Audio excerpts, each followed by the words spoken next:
Hi, welcome. Today I'm going to explain to you how I set up my SteadyRack bike racks to fit as many bikes as possible in my 12-foot wide workshop. So behind me actually is a patio door that's all glass, so I wasn't able to drill into that and mount the SteadyRacks. So what I did do was build a 2x2 frame over here, as you can see, that the SteadyRacks are each mounted into. Now the way this is set up is that each SteadyRack is only about 10 to 11 inches apart, so they're really close together. And as a result, there's a lot of contention when it comes to the handlebars and the pedals hitting each other. So in order to arrange the bikes in such a manner that they all piece together so that there is no handlebar or pedal clash, I had to play around with the height of each individual SteadyRack. Now, because I built this 2x2 frame here, it was really easy for me to just kind of move things up 1.5 inches at a time to figure out what heights would work best.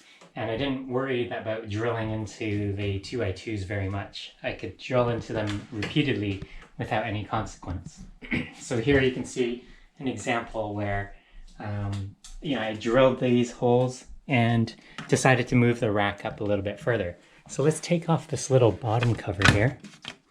And so you can see that the SteadyRack actually has 2 holes that I can choose from. So I've chosen the bottom hole in this case, but if I wanted to move this SteadyRack down by 1.5 inches, I can just reuse the drilled holes and put the bolt up in the top hole after moving this down about 1.5 inches. So when you're researching SteadyRack, you'll find that the recommended spacing between each individual SteadyRacks is quite wide. I believe it's about 16 to 24 inches. And that works really well if you want to swing your bikes really far out and get the next bike to also swing out and fold as close to the wall as possible.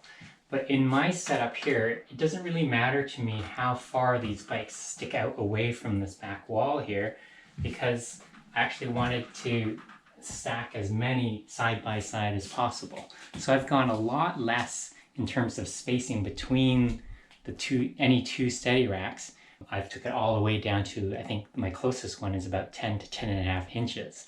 But that does introduce a lot of pedal clash and handlebar contention. So that is the trade-off, and it does take time to arrange the bikes in such a way that the handlebars and the pedals don't clash. Now, and as a result of that, it's basically, once you've chosen the positions of your SteadyRack, you can't switch around which bike goes into which rack. You have to consistently put the same bikes into the same racks, which is fine. Every once in a while, you'll change bikes, and then you do have to go through an ordeal of finding out what is the perfect heights of all the different bikes in order to get them all stacked in. On this side over here, I did take quite a while to get this arrangement because, as you can see, these 3 last bikes here are actually really close together. So this cyclocross bike, this all-mountain bike, and this downhill bike, they're all really close together. So I did have to play quite a while and experiment with the heights. So a consequence of that is, in order to get them to line up well, if we look down at the ground here, you'll see that the tires of this blue and white Rocky Mountain bike is quite high off the ground, and likewise with the downhill bike, it has to be quite high off the ground. So couldn't get that ideal low rear wheel so that it's easy to roll on and off, but still it's easy enough, as you might have seen me do in another clip in this video.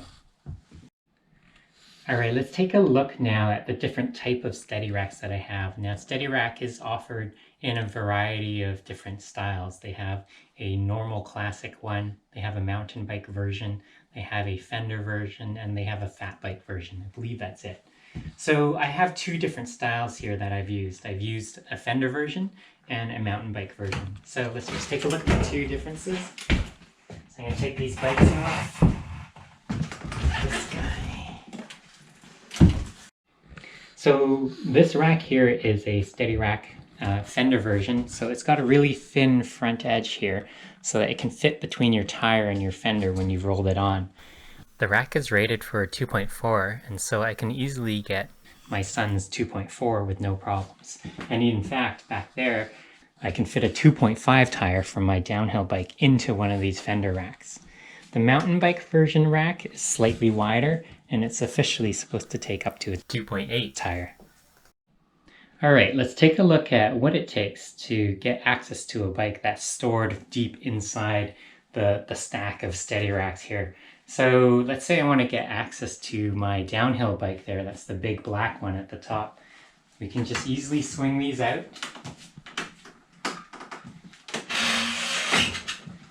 And then, basically going to access to this, I've got some pedal clash here, so actually let me just flip this around so I can get these swung out as far as possible. And there we are.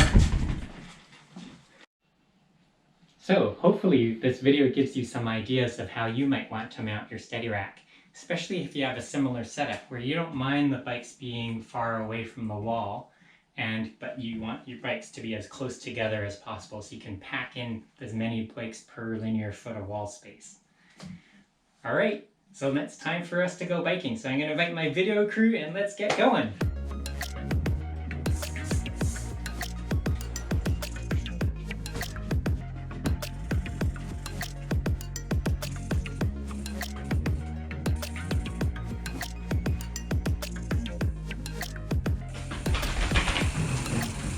GoPro, stop recording.